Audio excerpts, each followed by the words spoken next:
Today we are reading Genesis 48 through Exodus chapter 3. One day, not long after his word came to Joseph, "Your father is failing rapidly." So Joseph went to visit his father, and he took with him his two sons, Manasseh and Ephraim.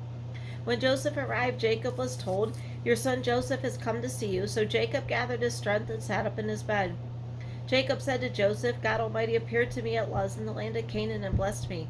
He said to me, I will make you fruitful, and I will multiply your descendants. I will make you a multitude of nations, and I will give this land of Canaan to your descendants after you as an everlasting possession. Now I am claiming as my own sons these two boys of yours, Ephraim and Manasseh, who were born here in the land of Egypt before I arrived. They will be my sons, just as Reuben and Simeon are. But any children born to you in the future will be your own, and they will inherit the land within the territories of the brothers Ephraim and Manasseh. Long ago I was returning from Padan Aram. Rachel died in the land of Canaan. We were still on the way some distance from Ephrath, that is, Bethlehem. So with great sorrow I buried her there beside the road to Ephrath. When Jacob looked over at the two boys, "Are these your sons?" he asked. "Yes," Joseph told him. "These are the sons God has given me here in Egypt." And Jacob said, "Bring them closer to me so I can bless them." Jacob was half blind because of his age and could barely see, so Joseph brought the boys close to him, and Jacob kissed and embraced them. Then Jacob said to Joseph, "I never thought I would see your face again, but now God has let me see your children too." Joseph moved the boys who were at their grandfather's knees, and he bowed with his face to the ground. Then he positioned the boys in front of Jacob. With his right hand he directed Ephraim toward Jacob's left hand, and with his left hand he put Manasseh at Jacob's right hand. But Jacob crossed his arms as he reached out to lay his hands on the boys' heads. He pulled his right hand on the head of Ephraim, though he was the younger boy, and his left hand on the head of Manasseh, though he was the firstborn. Then he blessed Joseph and said, "May the God before whom my grandfather Abraham and my father Isaac walked, the God who has been my shepherd all my life to this very day, the angel who has redeemed me from all harm, may he bless these boys. May they preserve thy name and the names of Abraham and Isaac, and may their descendants multiply greatly throughout the earth." But Joseph was upset when he saw that his father placed his right hand on Ephraim's head, so Joseph lifted it to move it from Ephraim's head to Manasseh's head. "No, my father," he said, "this one is the firstborn. Put your right hand on his head." But his father refused. "I know, my son, I know," he replied. "Manasseh will also become a great people, but his younger brother will become even greater, and his descendants will become a multitude of nations." So Jacob blessed the boys that day with his blessing. The people of Israel will use your names when they give a blessing. They will say, "May God make you as prosperous as Ephraim and Manasseh." In this way Jacob put Ephraim ahead of Manasseh. Then Jacob said to Joseph, "Look, I am about to die, but God will be with you and will take you back to Canaan, the land of your ancestors, and beyond what I have given your brothers. I am giving you an extra portion of the land that I took away from the Amorites with my sword and bow." Genesis 49. Then Jacob called together all his sons and said, "Gather around me, and I will tell you what will happen to each of you in the days to come. Come and listen, you sons of Jacob. Listen to Israel, your father. Reuben, you are my firstborn, my strength, the child of my vigorous youth. You are first in rank and first in power, but you are as unruly as a flood, and you will be first no longer. For you went to bed with my wife, you defiled my marriage couch. Simeon and Levi are two of a kind. Their weapons are instruments of violence. May I never join in their meetings. May I never be a party to their plans, for in their anger they murdered men, and they crippled oxen just for sport. A curse on their anger, for it is fierce. A curse on their wrath, for it is cruel. I will scatter them among the descendants of Jacob. I will disperse them throughout Israel. Judah, your brothers will praise you. You will grasp your enemies by the neck. All your relatives will bow before you. Judah is my son, is a young lion that has finished eating its prey. Like a lion he crouches and lies down, like a lioness who dares to rouse him. The scepter will not depart from Judah, nor the ruler's staff from his descendants until the coming of the one to whom it belongs, the one whom all nations will honor. He ties his fowl to a grapevine, the colt of his donkey to a choice vine. He washes his clothes in wine and his robes in the blood of grapes. His eyes are darker than wine and his teeth are whiter than milk. Zebulun will settle by the seashore and will be a harbor for ships. His borders will extend to Sidon. Issachar is a sturdy donkey resting between two saddle packs. When he sees how good the countryside is and how pleasant the land is, he will bend his shoulder to the load and submit himself to hard labor. Dan will govern his people like any other tribe in Israel. Dan will be a snake beside the road, a poisonous viper along the path that bites a horse's hooves so its rider is thrown off. I trust in you for salvation, O Lord. Gad will be attacked by marauding bands, but he will attack them when they retreat. Asher will dine on rich food and will produce food fit for kings. Naphtali is a doe set free that bears beautiful fawns. Joseph is the fowl of a wild donkey, the fowl of a wild donkey at a spring. One of the wild donkeys on the ridge. Archers attacked him savagely, and they shot at him and harassed him.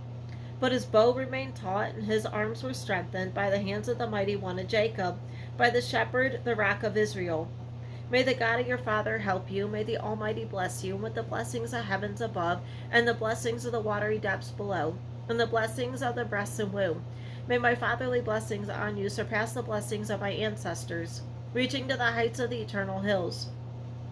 May these blessings rest on the head of Joseph, who is a prince among his brothers. Benjamin is a ravenous wolf, devouring his enemies in the morning and dividing his plunder in the evening. These are the 12 tribes of Israel, and this is what their father said as he told his son goodbye. He blessed each one with appropriate message. Then Jacob instructed them, soon I will die and join my ancestors. Bury me with my father and my grandfather in the cave in the field of Ephron the Hittite. This is near the cave in the field of Machpelah, where Mamre and Canaan, that Abraham bought from Ephron the Hittite as a permanent burial site. There Abraham and his wife Sarah were buried. There Isaac and his wife Rebekah are buried. And there I buried Leah. It is the plot of the land and the cave that my grandfather Abraham bought from the Hittites. When Jacob had finished this charge to his sons, he drew his feet into his bed and breathed his last and joined his ancestors in death. Genesis chapter 50. So Joseph threw himself on his father and wept over him and kissed him. Then Joseph told the physicians who served him to embalm his father's body, so Jacob was embalmed. The embalming process took the usual 40 days, and the Egyptians mourned his death for 70 days. When the period of mourning was over, Joseph approached Pharaoh's advisers and said, Please do me this favor and speak to Pharaoh on my behalf. Tell him that my father made me swear an oath. He said, Listen to me. I am about to die.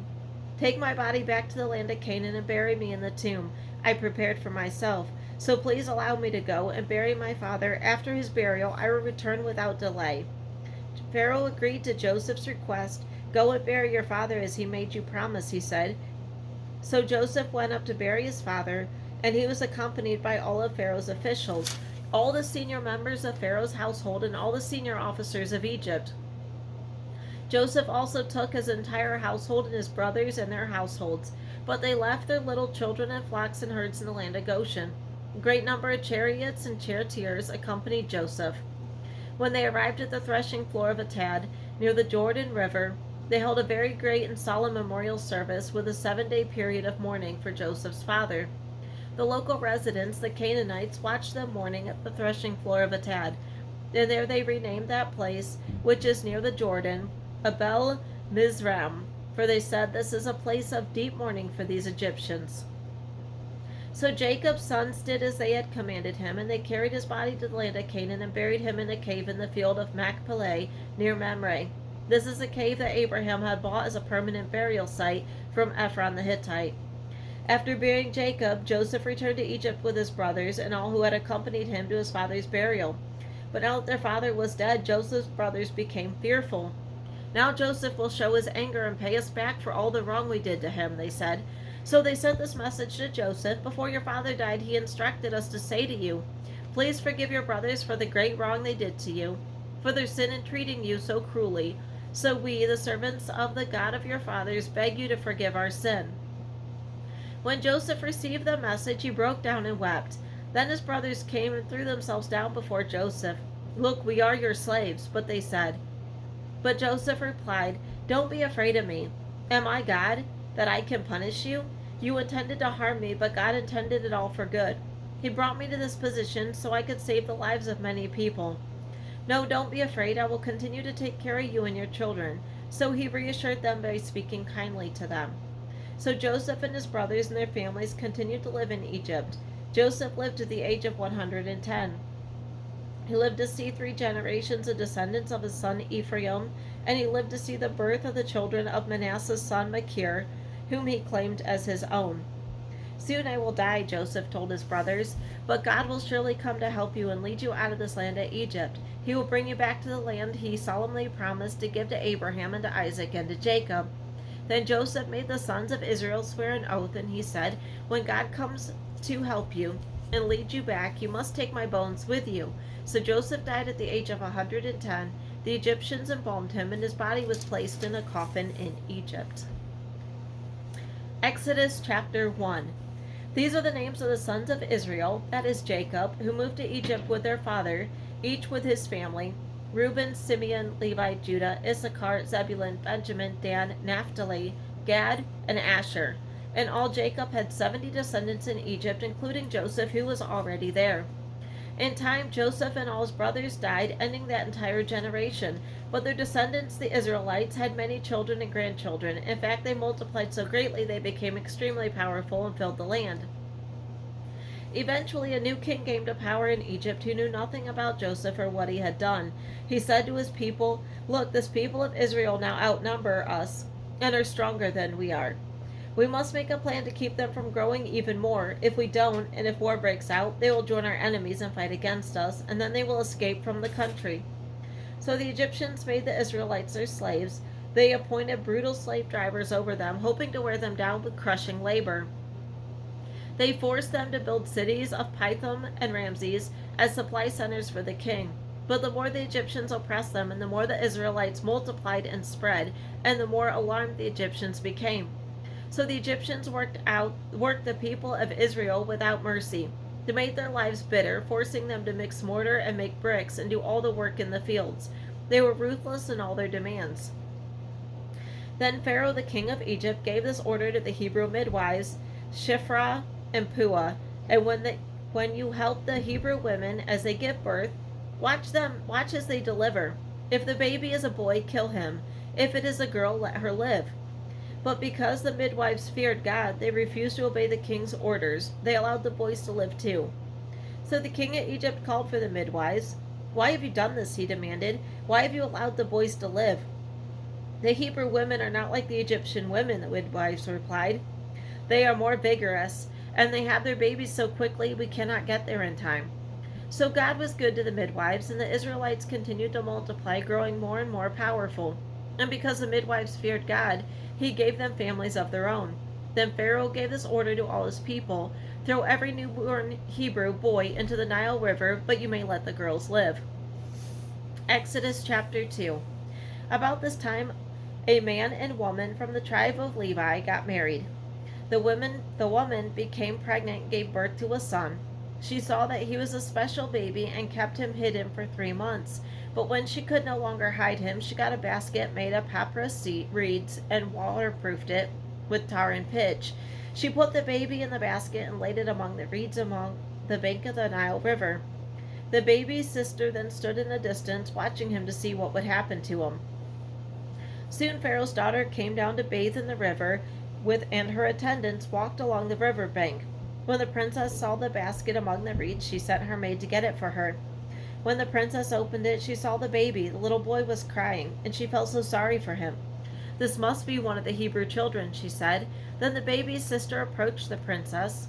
"Should I go and find one of the Hebrew women to nurse the baby for you?" she asked. "Yes, do," the princess replied. So the girl went and called the baby's mother. "Take this baby and nurse him for me," the princess told the baby's mother. "I will pay you for your help." So the woman took her baby home and nursed him. Later, when the boy was older, his mother brought him back to Pharaoh's daughter, who adopted him as her own son. The princess named him Moses, for she explained, "I lifted him out of the water." Many years later, when Moses had grown up, he went out to visit his own people, the Hebrews, and he saw how hard they were forced to work. During his visit, he saw an Egyptian beating one of the fellow Hebrews. After looking in all directions to make sure no one was watching, Moses killed the Egyptian and hid the body in the sand. The next day, when Moses went out to visit his people again, he saw 2 Hebrew men fighting. "Why are you beating up your friend?" Moses said to the one who had started the fight. The man replied, "Who appointed you to be our prince and judge? Are you going to kill me as you killed that Egyptian yesterday?" Then Moses was afraid, thinking, "Everyone knows what I did." And sure enough, Pharaoh heard what had happened, and he tried to kill Moses. But Moses fled from Pharaoh and went to live in the land of Midian. When Moses arrived in Midian, he sat down beside a well. Now the priest of Midian had 7 daughters who came as usual to draw water and fill the water troughs for their father's flocks. But some of the other shepherds came and chased them away, so Moses jumped up and rescued the girls from the shepherds. Then he drew water for their flocks. When the girls returned to Reuel, their father, he asked, "Why are you back so soon today?" "An Egyptian rescued us from the shepherds," they answered, "and then he drew water for us and watered our flocks." "Then where is he?" their father asked. "Why did you leave him there? Invite him to come and eat with us." Moses accepted the invitation, and he settled there with him. In time, Reuel gave Moses his daughter Zipporah to be his wife. Later she gave birth to a son, and Moses named him Gershom, for he explained, "I have been a foreigner in a foreign land." Years passed, and the king of Egypt died, but the Israelites continued to groan under the burden of slavery. They cried out for help, and their cry rose up to God. God heard their groaning and remembered his covenant promise to Abraham, Isaac, and Jacob. He looked down on the people of Israel and knew it was time to act. Exodus chapter 3. One day Moses was tending the flock of his father-in-law Jethro, the priest of Midian. He led the flock far into the wilderness and came to Sinai, the mountain of God. There the angel of the Lord appeared to him in a blazing fire from the middle of a bush. Moses stared in amazement. Though the bush was engulfed in flames, it didn't burn up. "This is amazing," Moses said to himself. "Why isn't that bush burning up? I must go and see it." Then the Lord saw Moses coming to take a closer look. God called to him from the middle of the bush, "Moses, Moses." "Here I am," Moses replied. "Do not come any closer," the Lord warned. "Take off your sandals, for you are standing on holy ground. I am the God of your father, the God of Abraham, the God of Isaac, and the God of Jacob." When Moses heard this, he covered his face because he was afraid to look at God. Then the Lord said to him, "I have certainly seen the oppression of my people in Egypt, and I have heard their cries of distress because of their harsh slave drivers. Yes, I'm aware of their suffering, so I have come down to rescue them from the power of the Egyptians and lead them out of Egypt into their own land, fertile and spacious land. It is a land flowing with milk and honey, the land where the Canaanites, Hittites, Amorites, Perizzites, Hivites, and Jebusites now live. Look, the cry of the people of Israel has reached me, and I have seen how harshly the Egyptians abuse them. Now go, for I am sending you to Pharaoh. You must lead my people Israel out of Egypt." But Moses protested to God, "Who am I to appear before Pharaoh? Who am I to lead the people of Israel out of Egypt?" God answered, "I will be with you, and this is your sign that I am the one who has sent you. When you have brought the people out of Egypt, you will worship God at this very mountain." But Moses protested, "If I go to the people of Israel and tell them, 'The God of your ancestors has sent me to you,' they will ask me, 'What is his name?'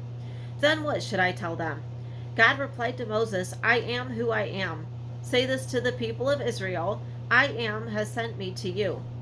God also said to Moses, "Say this to the people of Israel, Yahweh, the God of your ancestors, the God of Abraham, the God of Isaac, and the God of Jacob has sent me to you. This is my eternal name, my name to remember for all generations."